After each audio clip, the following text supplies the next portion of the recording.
Esta mesa será sobre la perspectiva económica desde el entorno empresarial. Esta mesa será moderada por Valeria Moy, quien es directora general del Instituto Mexicano para la Competitividad y además es profesora querida aquí en el ITAM. Entonces, gracias Valeria y a los integrantes del panel. Buenos días, es un placer estar una vez más en el Seminario de Perspectivas Económicas del ITAM, de mi casa, el ITAM. Y bueno, tengo el gusto de intentar, si lo voy a lograr, intentar moderar esta mesa con grandes personajes que además me queda muy claro que tienen puntos de vista que no necesariamente son iguales y ojalá podamos extraer eso de sus participaciones. Les voy a presentar brevemente porque creo que todos los conocen a los participantes. Está con nosotros Alejandro Díaz de León. Alejandro es economista por el ITAM, además tiene posgrados, como ustedes se lo imaginarán, tiene una larga carrera en el sector público, ocupó diferentes cargos en la Secretaría de Hacienda y quizás es más conocido, más reconocido por los cargos que ocupó en Banco de México, incluyendo ser gobernador del Banco Central de 2017 a 2021. Bienvenido. Con nosotros también está Nicolai Lipman. Nicolai es el, a ver si lo pronuncio bien y Jorge no me regalla, el Mexico Equity Strategist de Morgan Stanley. Nicolai trabajó en BankInvest durante más de una década, encargado del Fondo de Latinoamérica y actualmente ha estado haciendo, y en esa perspectiva muy interesante, esto va a ser muy complicado si los micrófonos no funcionan, sobre nearshoring en México. ¿Perdón? Pero, o sea, ¿así? ¿Así? Es qué raro. Sí, bueno. Y con nosotros también está Jorge Suárez Vélez. Jorge Suárez Vélez, además de ser, o sea, se siente rarísimo, además de ser economista del ITAM, ha sido banquero, financiero, ha estado, bueno, prácticamente toda tu vida, Jorge, en el sector financiero, 25 años en Estados Unidos, así que tienes una perspectiva siempre de cómo nos ven.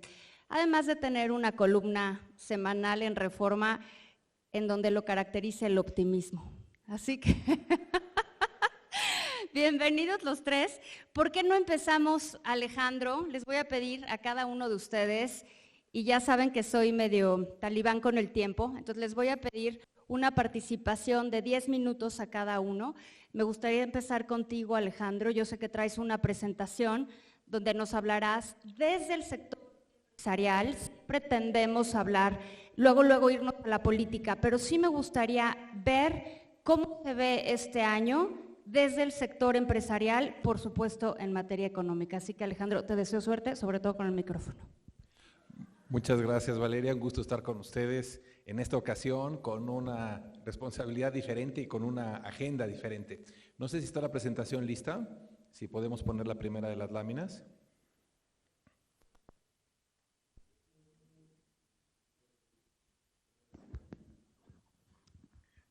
Sí,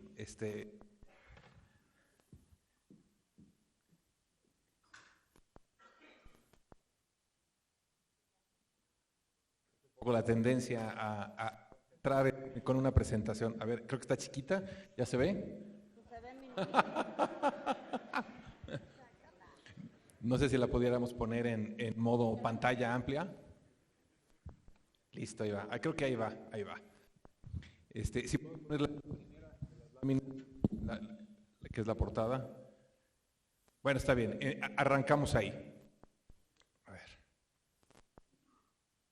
Bueno, voy a empezar desde un marco general. ¿Cuáles son los retos de cualquier organización pública o privada? La verdad es que tenemos muchos factores en común. Queremos encontrar las mejores estrategias para alcanzar nuestros objetivos o metas. En pocas palabras, necesitamos un buen GPS.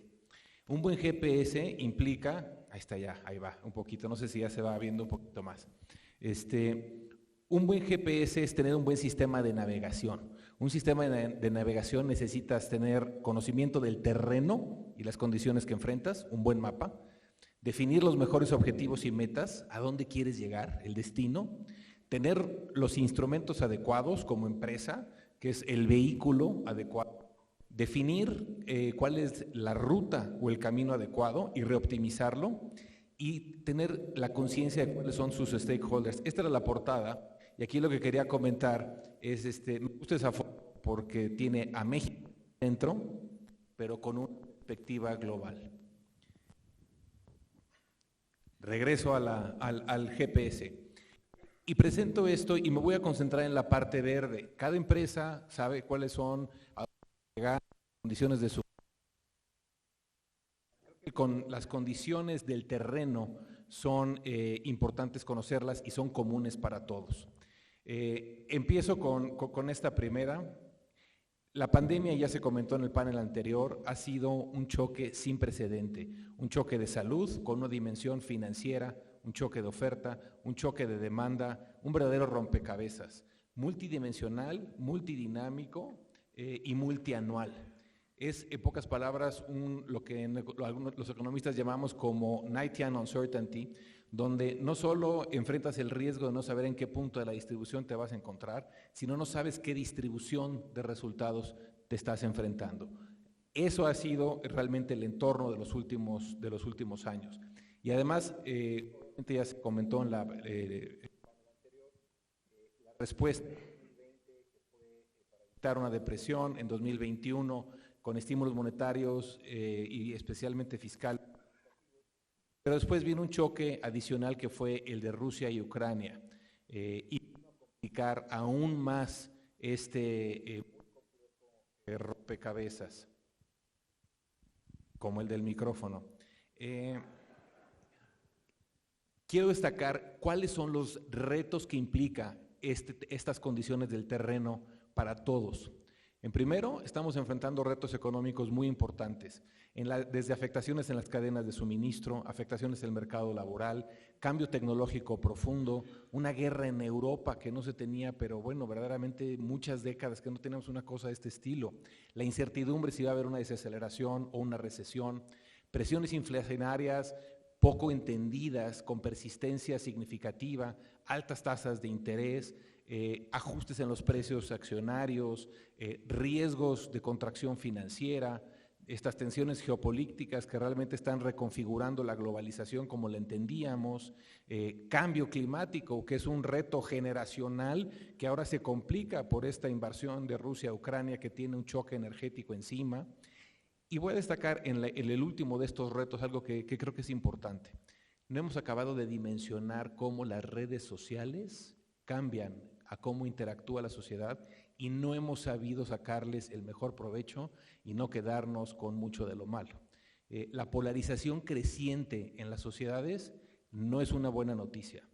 Las redes sociales pueden balcanizar y pueden propiciar el inmediatismo de la sociedad. Eso implica que las sociedades carecen de una visión compartida de futuro y se fija mucho en el horizonte de hipercorto plazo. Eso es una muy mala mezcla para el crecimiento económico y para el progreso. Yendo a algunas de las cosas que con una perspectiva privada debemos tener en el radar, y ya se comentaba también, la globalización está cambiando. Y aquí destaco 3 fases de la globalización. La primera fue la de finales del siglo anterior, donde básicamente era buscar reducir costos, concentrar la producción, aprovechar economías a escala, había la especialización por naciones, estos grandes hubs. Luego la globalización de principios de este siglo, que con las tecnologías de información permitió la producción fragmentada, el just in time, que realmente fuera una producción global. Y ahora, con este entorno post-COVID, después de la invasión rusa a Ucrania y todo lo que hemos visto en términos de cuellos de botella, fragilidad de las líneas de suministro, etcétera, estamos viendo una reconfiguración de esta globalización y estamos pasando del just in time al just in case, líneas de suministro más cortas, el nearshoring que ya se tocó. Y esto creo que para México implica una oportunidad especial.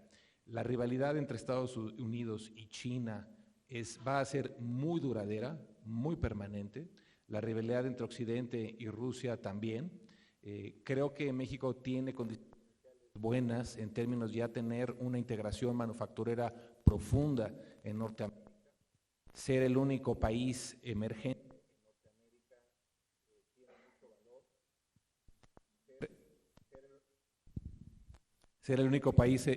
en Norteamérica tiene muchísimo valor y creo que hay cosas que tenemos que hacer para catalizar esa ventaja tan especial que tiene México. Y creo que tenemos que tener en mente 5 cosas. Las energías renovables y limpias son el futuro. La innovación y el desarrollo de nuevas tecnologías o lo abrazas o lo padeces. Las mejores prácticas de gobernanza las tienes que adoptar sí o sí si quieres estar en un mundo integrado. Y la integración logística requiere desarrollo de infraestructura y que haya sintonía regulatoria. Y finalmente debemos tener una mentalidad de cómo estructuramos y financiamos proyectos de inversión y de renovación tecnológica. Básicamente tenemos que ser un motor de CAPEX en el país. Desde el ángulo empresarial, todos los modelos de negocio van a estar bajo un estrés considerable. Los resultados son altamente heterogéneos entre sectores y empresas. Y creo que hay 2 características que toda empresa debe de tener en mente, que es cómo puedo ser más resiliente ante choques, entendiendo la resiliencia como la habilidad para rebotar o recuperarte a un entorno cada vez más complejo, y cómo puedes desarrollar opcionalidad en los negocios, en las oportunidades. Y en la grafiquita que pueden ver ahí a la izquierda, se ven así como que todos esos elementos que están ahí los puedes usar o a tu favor o en tu perjuicio. La innovación, los retos del nuevo capital humano, la inteligencia artificial, la seguridad social, de las condiciones financieras, etcétera. Tenemos que tener en el radar que todo este entorno cambiante implica retos que hay que abordar y que hay que superar. En términos de cambio climático, solo destacaría que tiene que cambiar un poco el principio, a veces ser un poco más con un horizonte estrecho, pero creo que generar valor tiene que ser siendo plenamente responsable de tus acciones, es decir, el accountability o la rendición de cuentas que tienes que hacer de toda tu huella en el ambiente y con un horizonte de largo plazo. Hace unos meses me invitaron a participar en el Advisory Board de este esfuerzo del World Economic Forum, del Climate Governance Initiative, con la idea de tratar de tener esta sintonía a que la huella que tenemos sea una huella limpia y que internalice estas externalidades que a veces se pasaban por alto. No me tengo más, me quedan unos cuantos segundos. Esta es ya la última lámina. Pero creo que es importante decir que para las empresas hay de 2 sopas. O tratas de no cambiar mucho y hacer lo que estabas haciendo, o te cae el 20 de que tienes que reinventarte. Todo el panel anterior, la mitad del panel anterior, se habló del crecimiento económico, lo importante que es el crecimiento económico y la poca incertidumbre. Ese es el escenario deseado para todos. Es cuando el agua nos sube a todos y todos cada vez tenemos un mayor nivel de actividad y todos estamos felices. La mala noticia es que ese entorno, que es el más cómodo y que no requiere reinvención, eso no es lo que vamos a enfrentar. Vamos a enfrentar cambios muy profundos e incertidumbre que implica retos a nivel regional, sectorial, empresas e inclusive a nivel personas. Tenemos que encontrar los elementos de mayor opcionalidad. Y termino con una última reflexión. Para alcanzar el verdadero potencial, cualquier sociedad, cualquier organización, requiere desarrollar una visión compartida de futuro, y ahí nos tenemos que ver todos en el espejo. Mientras no logremos una visión compartida de futuro, sabemos cuál va a ser el resultado, y ahí está las serpientes de escaleras para ilustrarlo, y tenemos que buscar la mejor intersección entre los intereses individuales y el bien común. Y eso será la diferencia entre encontrar escaleras o... Gracias. Muchas gracias, Alejandro, muchas gracias por estos 10 minutos.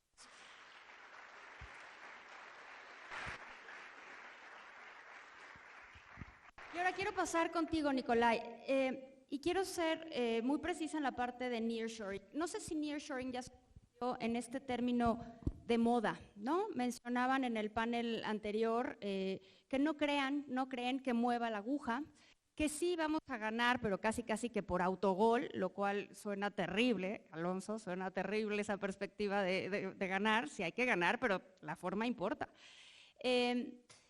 Suena también a este término que usamos siempre como un lugar común, ¿no? Vamos a crecer solo por el nearshoring, o el nearshoring es la oportunidad de oro. Nos decía Alejandrina que es bien difícil medirlo, y es bien difícil tener los datos, es bien difícil pasar de la evidencia anecdótica que nos comentó momento, de ver sí que en el norte los parques industriales están rebasados, no encuentran trabajadores, hay un déficit de trabajadores, solo en Ciudad Juárez hay un déficit de alrededor de 50,000 personas. ¿Cómo pasamos de eso a lo que tú estás haciendo? Que es un estudio bastante más, tratando de ser mucho más específico y medir el impacto potencial que tiene el nearshoring y pasar del término de este lugar común que todos usamos a la realidad. Suerte con el micrófono. Así, ¿verdad? Primero, muchas gracias por la oportunidad. Es un gran honor. Perdón por mi acento. Llevo muchos años viviendo en México, pero todavía hablo con mi acento y voy a hablar con un poco de Spanglish. Contestando la pregunta, yo creo que estoy aquí en este foro como tal vez el optimista. Hemos estado underweight en México desde 18, hicimos un overweight hace meses, y hicimos un estudio muy profundo del tema de nearshoring. Voy a hablar de 3 puntos. Primero, la hipótesis de nearshoring. Segundo, por qué va a pasar. Y número 3, la evidencia que estamos viendo.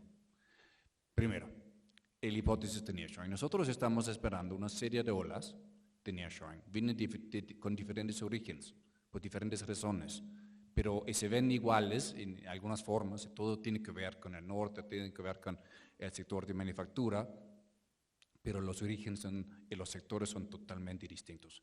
La ola número 1, más o menos $30 billion, estamos yo creo que en el pico, tiene mucho que ver con COVID, tocó mucho. México es un país que se ha especializado en hacer cosas llenas de aire, muchos coches, muchos refres o electrónicos, domésticos, y en el es todo lo que hemos visto, o el 90% de lo que estamos viendo de nearshoring el día de hoy, tiene que ver con electrónicos. Este fue relacionado a COVID, y muchas empresas mexicanas internacionales con base en México, tomando participación de mercado en los últimos años. La siguiente ola tiene que ver con un cambio global, donde México happens to be at the right place, haciendo cosas, y vamos a cambiar dónde vamos a producir cosas y cómo vamos a producir cosas. Y México está ahí.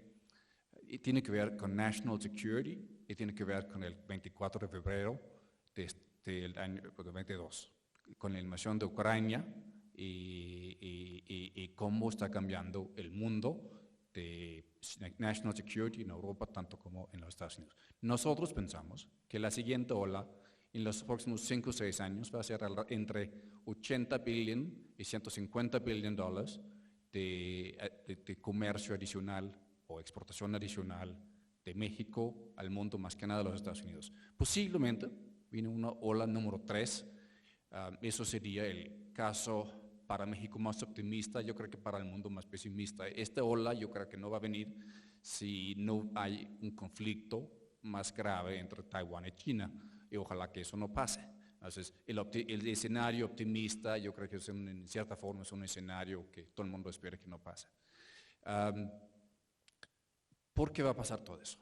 Que yo crecí en Europa durante la Guerra Fría, y había 3 formas de mantener el paz en el mundo. Uno es que todos nos volvimos marxistas, eso no parece ser esa solución. 2, el modelo del liberalismo, vamos a hacer comercio, independencia, por eso entró China al WTO en 2001, la idea era hacer comercio con China, hacer comercio con Rusia, y sabemos que 2 democracias no hacen guerra con uno con el otro.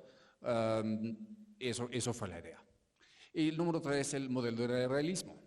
Yo creo que hay un cambio. El modelo de idealismo se rompió en cierta forma. El sueño se rompió el 24 de febrero y los países, más que nada los Estados Unidos y varios países en Europa, están cambiando el chip. Cuando nosotros vemos las acciones de policy de los Estados Unidos en este año, las cosas han pasado extremadamente rápidos. El Inflation Reduction Act de los Estados Unidos es de los cambios más importantes para México que hemos visto en los Estados Unidos en muchos años.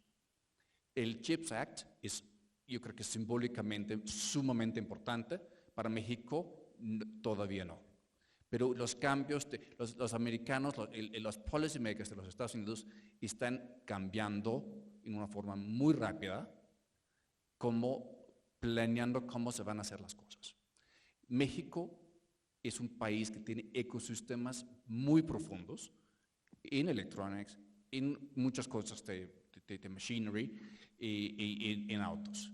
Esos ecosistemas se van a poder expandir, no en todo. México no necesariamente va a ser un lugar que hace iPads, que va a hacer iPhones, que va a hacer pharmaceuticals, pero puede ser mucho más en relación a energía renovable, la maquinaria, mucho más maquinaria de lo que hace el día de hoy, y más que nada el sector de autos, que ha ido de 5% del PIB a 11% del PIB de 2009 al día 2022, va a seguir expandiendo brutalmente, más que nada porque en el Inflation Reduction Act es claro que los americanos no van a permitir que una parte tan importante de la cadena de valor se expande en China. Electric vehicles se van a producir en América, es lo que hace México. ¿Qué es la evidencia? Nosotros hemos hecho 3 cosas. Primero, un survey de 400 empresas globales que hicimos desde abril a junio. Luego agarramos los datos no hay, yo creo que ninguna empresa mexicana, son empresas globales todas. Y lo hicimos a nivel global de Morgan Stanley Research. De ahí tomamos los datos y analista por analista fuimos a hacer entrevistas con empresas grandes en el espacio automotriz, de IT Technology, algo de pharma y también de industrials. Por ejemplo, mi colega que tiene la cobertura de Apple se sentó con el CFO de Apple y entrevistó a Apple, Dell, HP, etcétera, etcétera.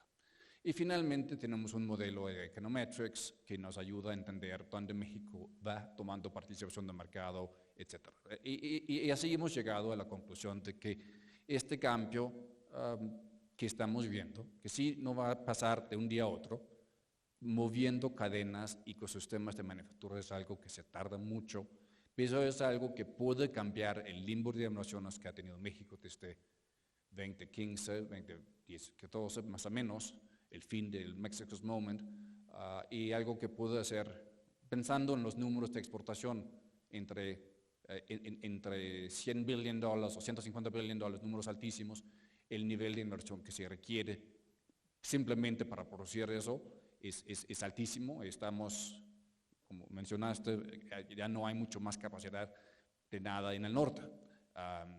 Hay una necesidad de invertir y puede ser para esos números entre 30 y 50 billion dólares en inversión directa, más todo la inversión que va al lado. Sería mucho de eso tiene que ver con norte. Finalmente, y yo creo que entre el tema de evidencia hay que tocar el tema de resistencia. No hay, en el survey no resulta que muchas empresas globales dicen, oh my God, tengo que ir a México mañana. Hay mucha resistencia y la resistencia es muy distinta de sector a sector. También hay, y hay gente que lo ha tocado en este panel o en el panel anterior, el tema de resistencia en México, que parece que México, policymakers en México casi no quiere esta inversión. Por mucho, la resistencia, el problema más grande es el tema de electricidad. A mí me sorprendió mucho ver en el survey global que hicimos qué tal bien las empresas globales entienden que no hay electricidad. y no existe no va a haber una revolución industrial sin electricidad. Es tan sencillo y nosotros pensamos que éramos los únicos que lo sabían, pero no es el caso. Lo cual también me dice que, pues, y está todas las listas que sabemos que los problemas de México, etcétera, infraestructura, corrupción, seguridad, pero por mucho el problema más grave es el tema de electricidad. Entonces, yo creo que la buena noticia es relativamente fácil poderlo identificar, los números son manejables de la capacidad que se requiere, pero sí hay resistencia global, es algo que va a pasar lento, y el paradojo es que hay lo que parece resistencia dentro de México de los policymakers. Muchas gracias, Nicolai. Aplauso.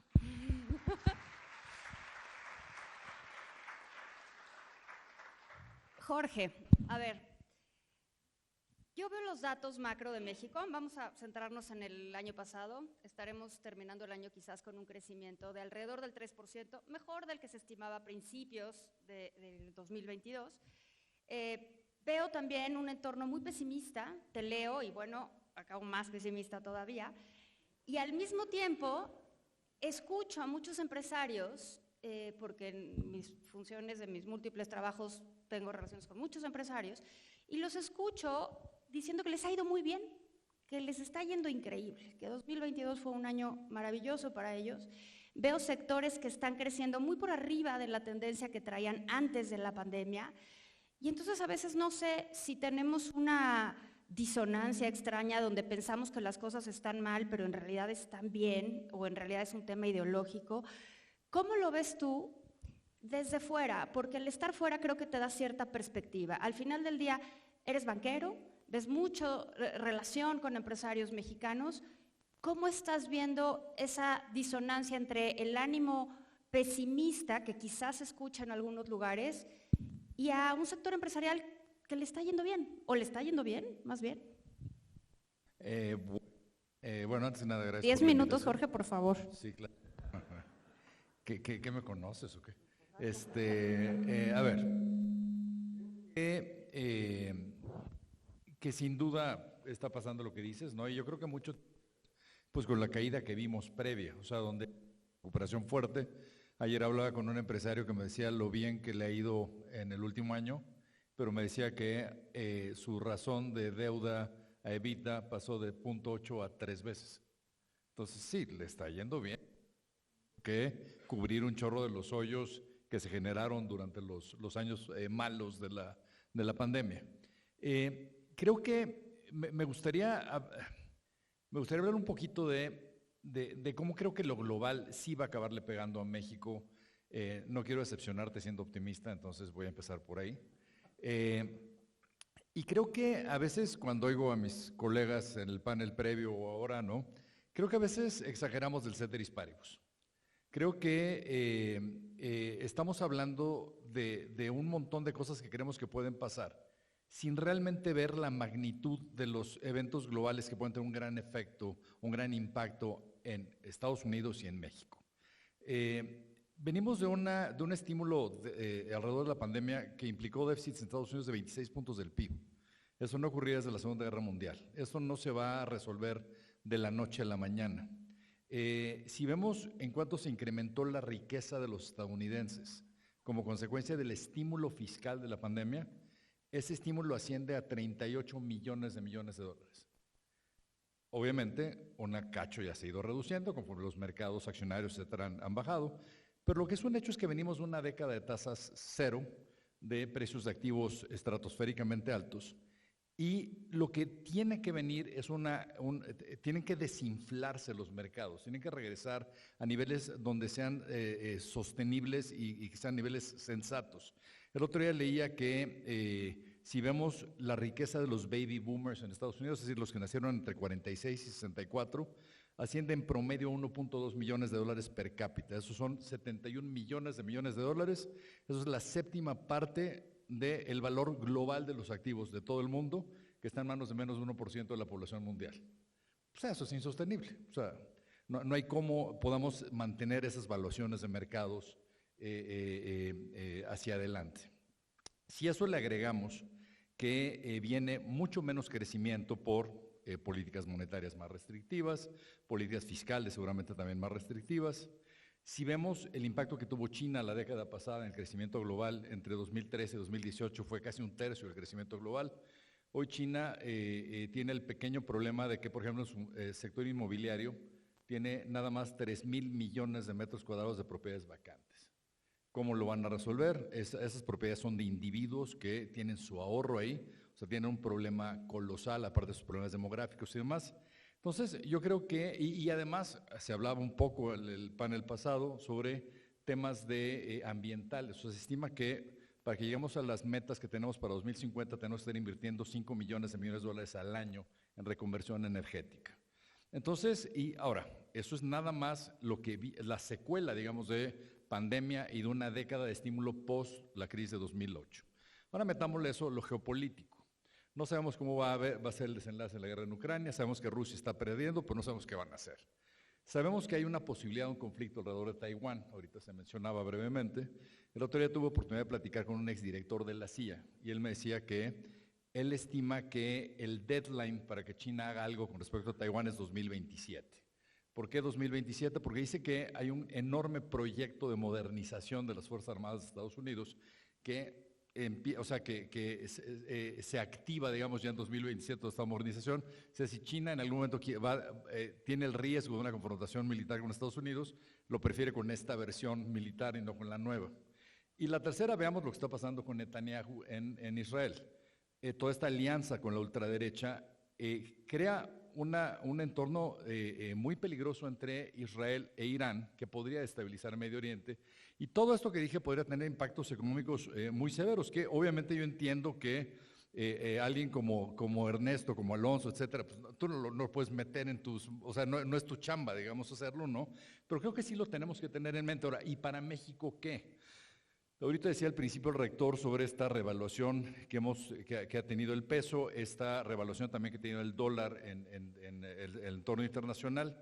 O sea, yo creo que es posible que en México empiece a afectarnos el entorno en términos de un menor flujo, o sea, una menor demanda por pesos, una menor entrada de dólares al país, por tres frentes. Primero, remesas. O sea, si vemos que las tasas de hipotecas hoy están en el nivel más alto desde creo que 1996, una cosa así, pues eso va a implicar menor construcción de casas nuevas y eso va a implicar menor contratación de muchos de nuestros paisanos que trabajan en ese sector. Si además podría haber menos demanda por exportaciones mexicanas y probablemente como consecuencia de una recesión en Estados Unidos, que yo así le metería lana con mis compañeros a que sí va a haber una recesión en Estados Unidos, eso podría implicar menor demanda por petróleo, pero ese petróleo más bajo y menos entrada de divisas para México por ahí. Ciertamente México ha tenido una enorme ventaja por la entrada de remesas, debido a que a pesar de que hemos tenido un déficit comercial creciente, el déficit de cuenta corriente se ha comportado bastante bien. Pero ¿qué pasa si se empieza a detener este flujo? O sea, yo obviamente no estoy hablando que me imagino que hay una devaluación, pero creo que podríamos tener un tipo de cambio un poco más débil hacia finales del año próximo. Y eso podría quitarle mucho del atractivo que hoy tiene el carry trade para todos los inversionistas que están invirtiendo en pesos, aprovechando las tasas más altas. Creo que a corto plazo estas cosas me preocupan con respecto a México. A largo plazo estoy de acuerdo con que yo creo que todo este tema de reshoring va a ser muy importante. Estamos sin duda en el barrio correcto. Creo que una parte que explica esta fortaleza del dólar internacional es, como dijo Larry Summers, pues, ¿cuál es la alternativa al dólar?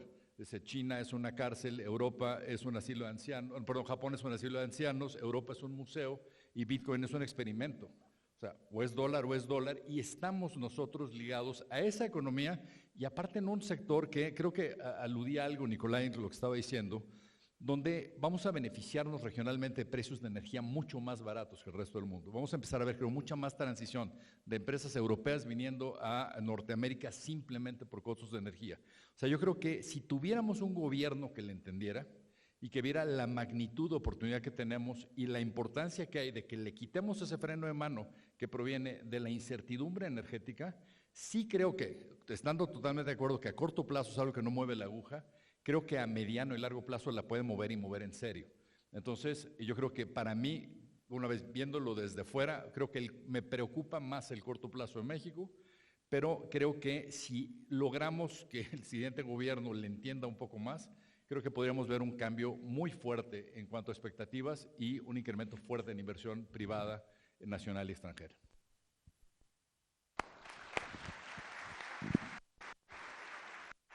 Gracias, Jorge. Quiero pasar contigo, Nicolai. Tú lo mencionaste al final de tu primera intervención, pero no sé si le estamos dando la importancia que tiene. Hablamos del papel del nearshoring y el potencial de crecimiento que puede tener, corto, mediano, largo plazo, pero hay un tema energético del cual tenemos que hablar, y ese tema energético hoy por hoy está limitando el crecimiento de esas oportunidades. No mañana, no el año que entra, hoy por hoy está limitando, porque antes los parques industriales se construían y mientras se construían se tenía un convenio con el proveedor de electricidad o con el proveedor del energético en cuestión. Hoy por hoy eso ya no sucede. Hoy se termina el parque industrial, se consigue un cliente y una vez que se tenga el cliente para ese parque industrial, entonces empieza la negociación con CFE para ver si les proporciona la energía eléctrica. Con lo que se frena enormemente el dinamismo que puede tener. Olvídate de si le llamamos nearshoring o friendshoring o allyshoring o como queramos, simplemente el crecimiento. El tema energético creo que está en el centro de esta discusión. ¿Qué estamos haciendo en México bien o mal para abordar eso?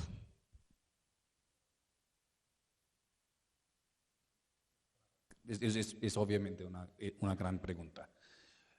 Cuando yo hablo con inversionistas internacionales acerca de México, siempre digo que México tiene 4 pilares. Tiene un Banco Central independiente, tiene la Suprema Corte de Justicia, tiene NAFTA o USMCA, TEMEC, y tiene un consenso político de austeridad fiscal. Esos son los 4 pilares. Están un poco lastimados pero realmente los 4 pilares siguen en pie. Hablando del tema de la electricidad, según los estimados de nosotros, se requiere los próximos 5 años más o menos inversión de más de $30 billones. Lo que tiene la CFE es una inversión de más o menos una tercera parte de eso. Según nosotros, su CAPEX por megawatt hour está un poco optimista, un rango de 40%. Entonces, la CFE además no tiene la capacidad financiera de hacerlo. Es un logro.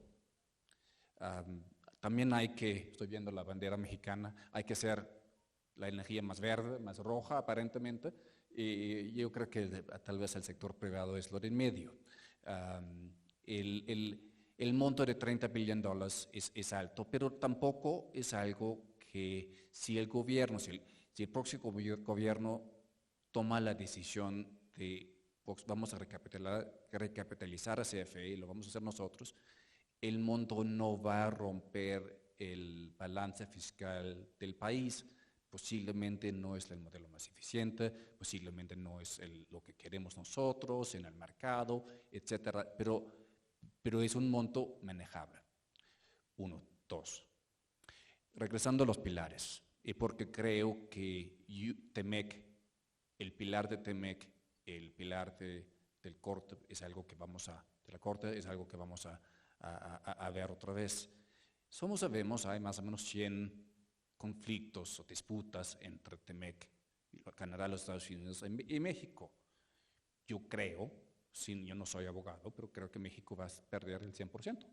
Y que más o menos vamos a ver en 18 meses, cuando hay un presidente o una presidenta nueva, que en su escritorio va a haber 100 casos de todos perdidos. Y el dilema va a ser relativamente sencillo. ¿Lo van a solucionar o van a tener aranceles en todo lo que les importa?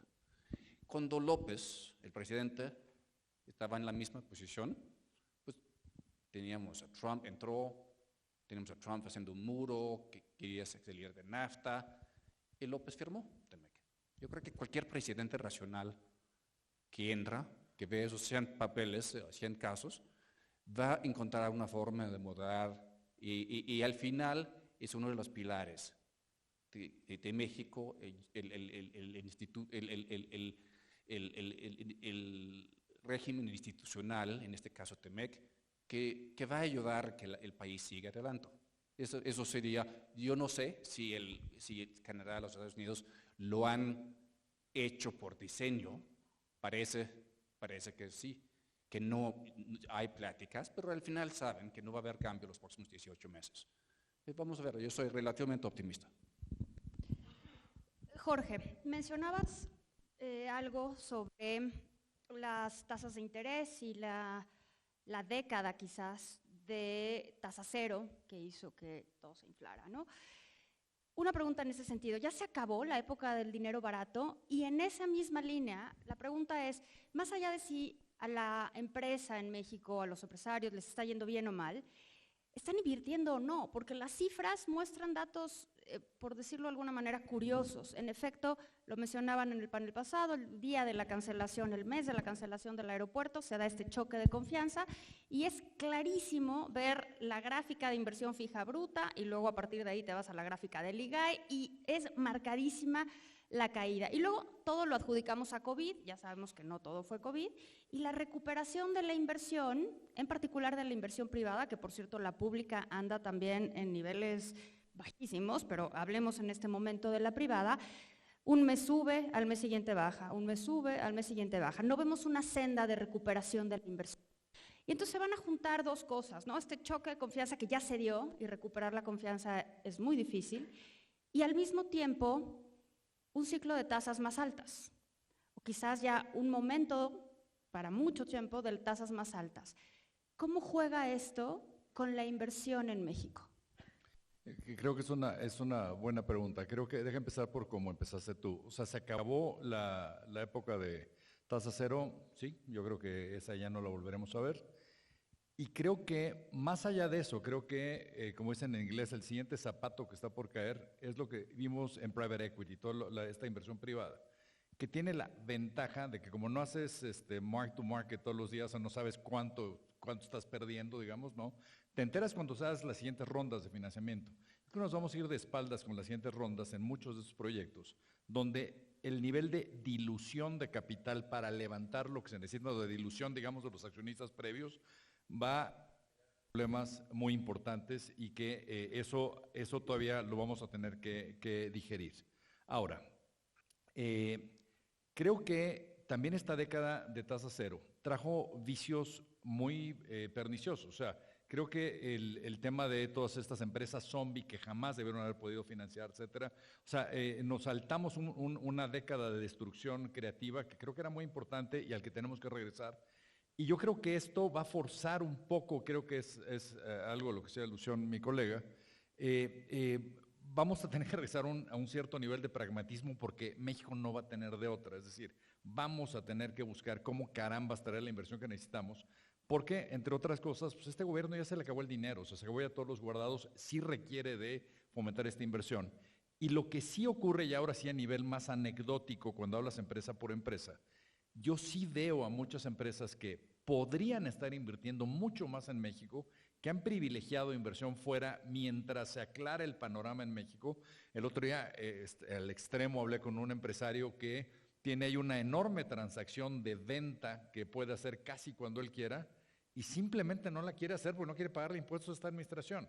Entonces, o sea, yo creo que una vez más, si en 2024 lográramos tener una mayor claridad con un gobierno que le entienda mejor, creo que nos podría sorprender la velocidad a la que se podría recuperar la inversión privada y además lo que es un hecho es que uno de los problemas más serios que tiene hoy Estados Unidos, que es lo que está haciendo que la inflación sea tan pegajosa como es, pues es una enorme escasez de trabajadores. Tienes 10.2 millones de posiciones abiertas buscando empleados y solo 5.5 millones de personas buscando empleo. Entonces, y yo creo que con una cierta claridad, digamos, en términos de políticas públicas, México podría realmente beneficiarse muy fuertemente de esto y eso creo que podría detonar inversión creciendo muy rápidamente. Alejandro, ayer platicamos brevemente, vamos a ventanear lo que platicamos ayer, y hablamos un poquito de la heterogeneidad en cómo le está yendo a diferentes sectores en la economía mexicana.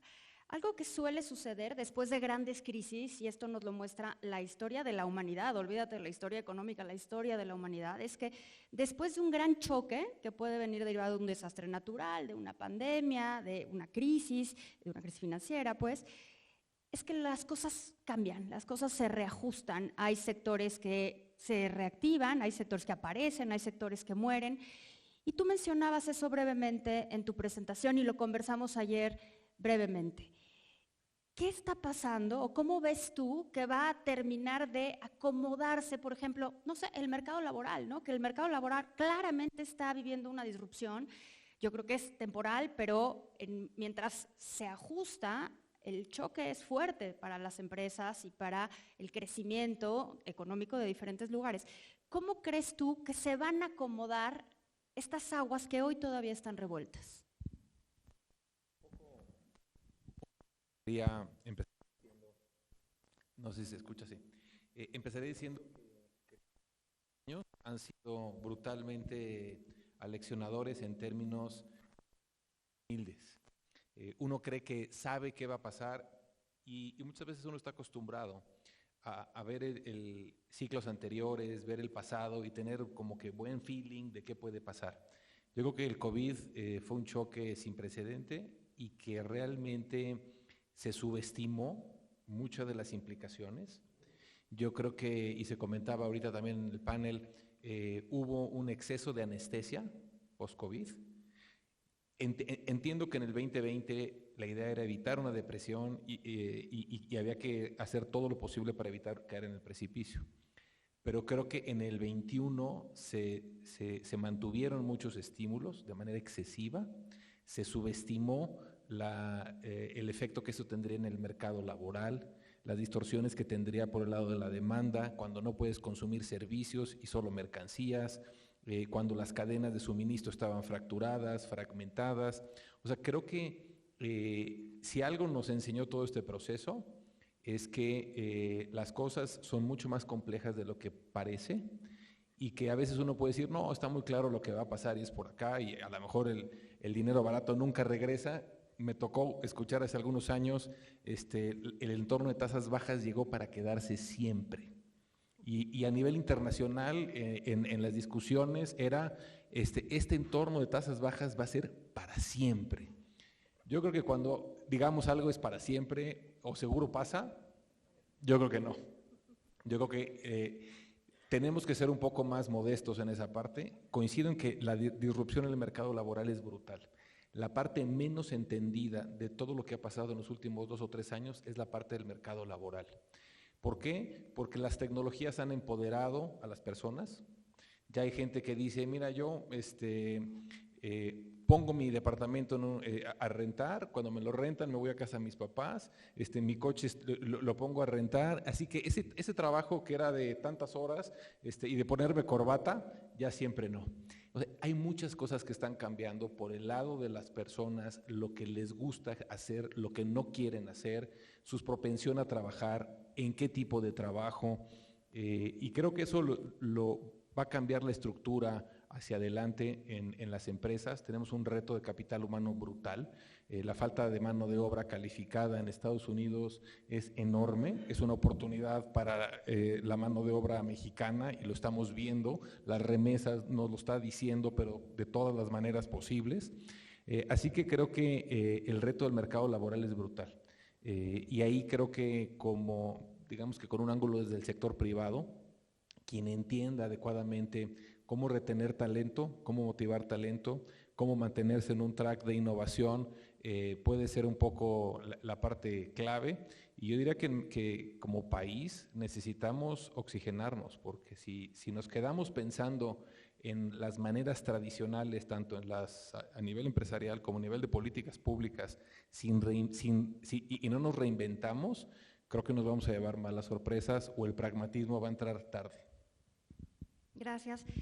Nicolás, ya nos queda poco tiempo, entonces te voy a pedir que en 3 minutitos nos digas qué pueden hacer las empresas mexicanas, chicas, medianas, grandotas, lo que sea, para aprovechar esta ola de nearshoring que tú ves con mucho optimismo que sí va a llegar porque va a llegar, y así un poco nos lo has planteado, ¿no? Eres optimista en el sentido de que esto ya llegó, va a estar aquí este año. ¿Qué puede hacer una empresa mexicana para aprovechar? Ojo, sí estoy diciendo el mexicana, porque yo veo que hay muchas empresas extranjeras y las mexicanas, quién sabe dónde están. ¿Qué puede hacer una empresa mexicana para aprovechar esa oportunidad? Que las oportunidades llegan y pues se van, ¿no? No, yo creo que hay muchas cosas. La respuesta fácil es que se requiere un montón de... Yo creo que México se parece cada vez más a Italia en el sentido de que una gran parte de eso va a estar en el norte. En el sur de Italia toman limoncello, en el norte se produce casi todo lo que se produce, o sea, que exporta de Italia.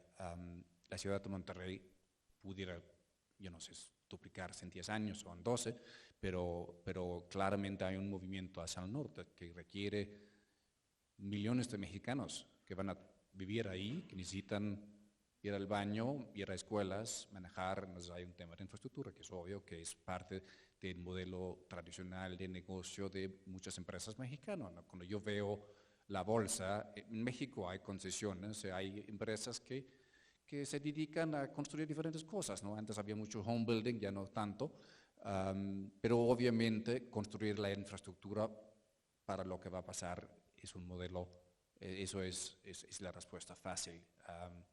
Creo que, y espero, pero no veo mucha evidencia, que empresas mexicanas también empiezan a producir cosas para la exportación. Hay un par de empresas, como Nemac, o empresas como en Monterrey, que después de NAFTA se especializó en hacer diferentes cosas, más que nada para el sector de autopartes. Yo creo que van a poder tener, obviamente, el sector de autopartes tiene dos challenges, ¿no? Hay el cambio de Get Off China y hay el cambio que es positivo para México, es positivo para ellos. El otro cambio es Get Off the Combustible Engine, perdón por mi Spanglish, pero hay que el cambio hacia coches eléctricos. Y algunos van a ganar, algunos van a perder. Pero yo tengo esperanza que con una de las cosas que veo es en México en los últimos años es que el modelo tradicional de me voy a acercar al presidente y a ver si cae una concesión, que ha sido un modelo muy rentable, pero no necesariamente un modelo que ha hecho, que ha crecido mucho innovación o crecimiento, pues ya que no hay concesiones nuevas, a lo mejor vamos a ver este capital moviéndose a otro lado y ojalá que vemos conforme va cambiando la narrativa del país, cosa que yo creo que va a pasar, o está pasando, que baja un poco el costo de capital, el capital va buscando forma de ir en este camino y veremos qué pasa. Yo creo que una de las cosas que estamos viendo el día de hoy es nearshoring, no tanto que ver con manufactura, pero se parece, la evidencia es limitada, pero parece que hay un ecosistema emergente hasta la Ciudad de México de technology, de software, hay muchas cosas que cambió en Ucrania y muchos mexicanos hablan bien inglés y parece que hay todo un ecosistema de digitalización en la Ciudad de México, en Guadalajara. Entonces yo creo que vamos a ver, yo espero que el cambio de narrativa del país puede bajar un poco el costo de capital y el capital se va a ir moviendo un poco hacia allá. Alejandro, a manera de conclusión, en unos 3 minutos, hablas mucho de esto que nos dejó la pandemia, la humildad, y que hay que entender que los mercados laborales y que en realidad todo cambió, ¿no? Y al mismo tiempo vemos que a duras penas cambia la ley de vacaciones, ¿no? Durante 50 años no cambió la ley de vacaciones. Vemos también que los costos para la formalidad se incrementan. Y al final del día tú eres director corporativo de Grupo Val, o sea, si le dices vamos a ser todos muy humildes, pero y los rendimientos se van a caer al piso, te van a decir, oye, no, ¿qué le recomiendas? ¿Qué hacemos en este entorno de sí aprendimos que el mundo es distinto, sí el mercado laboral está cambiando, sí la gente quiere cosas que quizás antes no se atrevía a solicitar, no que no las haya querido, sino que quizás no las pedíamos con la voz que la hacemos hoy en día? ¿Cómo compaginamos esas cosas ante la búsqueda de rendimientos? Un poco diría que la humildad a lo que te debe llevar es a que tienes que entender la complejidad de lo que estás enfrentando, no pensar que tú ya sabías cómo estaban las cosas, que tú sabes por... Creo que tienes que entender el problema a fondo. También tienes que... Recuerdo mucho a veces un libro que era Where's My Cheese? O ¿Dónde quedó mi queso? A veces es que a mí me gustaba esto y aquí estaba lo que yo sabía hacer. ¿Qué crees? El mundo cambió internamente, globalmente, por muchas razones. Ya sé, nadie te preguntó, pero cambió. Y o una de dos, o tratas de enconcharte y de añorar a que regrese el queso a donde tú ya sabías que estaba, o dices, ¿sabes qué? El queso cambió. Ya no hay queso. Y tengo que cambiar para encontrarlo, y tengo que encontrar nuevos caminos, nuevas maneras, nuevas restricciones, entrenarme mejor, entender mejor un entorno global cambiante, con oportunidades, con retos. Y el tema de desempeño heterogéneo, a diferencia de crecimiento homogéneo y todos estamos mejor, va a ser la norma por muchos años. Al interior de sectores va a haber empresas que lo hicieron muy bien y otras que lo hicieron fatal. Y tú dices, bueno, pues es que en principio era el mismo tipo de sector, el mismo tipo de tecnología y de know-how, y son pequeñas cosas en términos de tecnología, de mercados, de vocación, de capital humano, de entrenamiento, que van a hacer la diferencia. Entonces creo que un poco, y yo creo que debemos de verlo con entusiasmo, porque a todos como que nos lleva un poco, buscamos un estado de las cosas cómodo. Pero yo creo que al final del día nuestra mejor contribución es cuando hay mayor valor por agregar. El entorno está tan complejo, tan volátil y tan incierto que hay mucho valor por agregar. Y yo creo que eso pues debe haber, pues genera optimismo en tratar de encontrar ese camino. Así en el GPS, en la grafiquita que ponía, ¿cuál es el camino adecuado? Oye, es que el obstáculo es más grande, hay más tráfico aquí, está más complicado allá. Sí. Te cambiaron el queso y hay que reinventarlo. ¿Cómo llegas? ¿Cuál es el camino adecuado? Y ese yo creo que es el reto que enfrentamos. Gracias. Jorge, para cerrar, tú tienes conversaciones en tu función de banquero con muchísimos empresarios. Cuéntanos qué les dices en cortito, cuéntanoslo aquí que no están.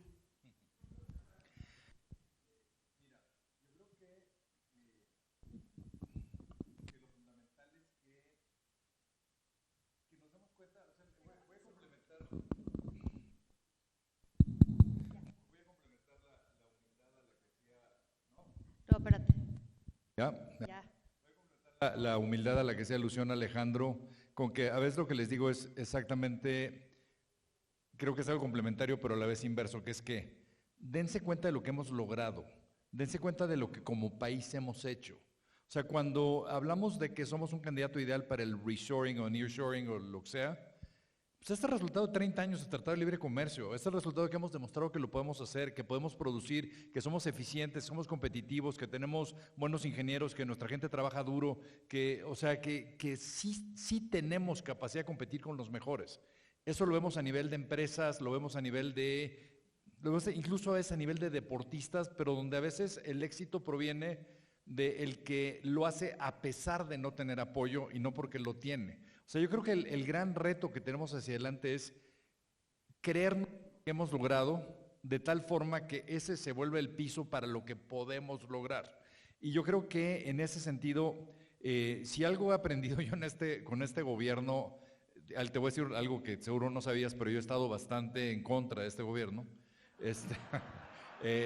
Pero lo que más me ha sorprendido es probablemente que lo que acaba de pasar, por ejemplo, la Suprema Corte, me parece maravilloso, que Banco de México sobreviva, me parece maravilloso, que nos hayamos defendido de una pandemia brutal con una política sanitaria terrible, sin apoyos fiscales, démonos cuenta de lo que somos capaces de hacer. Y yo creo que el futuro para México, en mi opinión, es absolutamente prometedor y lo digo con los ojos abiertos. O sea, hemos probado lo que podemos hacer con condiciones adversas. Probablemente pueden venir condiciones que dejen de serlo y hay que aprovecharlas, hay que usar el GPS, hay que buscar reinventarnos, hay que hacer las cosas con pragmatismo, pero para cerrar, no podría estar más optimista. Ya sabía yo que podía sacarte algo de optimismo. Muchas Gracias, muchísimas gracias a todos. Gracias Alejandro, Nicolai, Jorge. Un placer platicar con ustedes.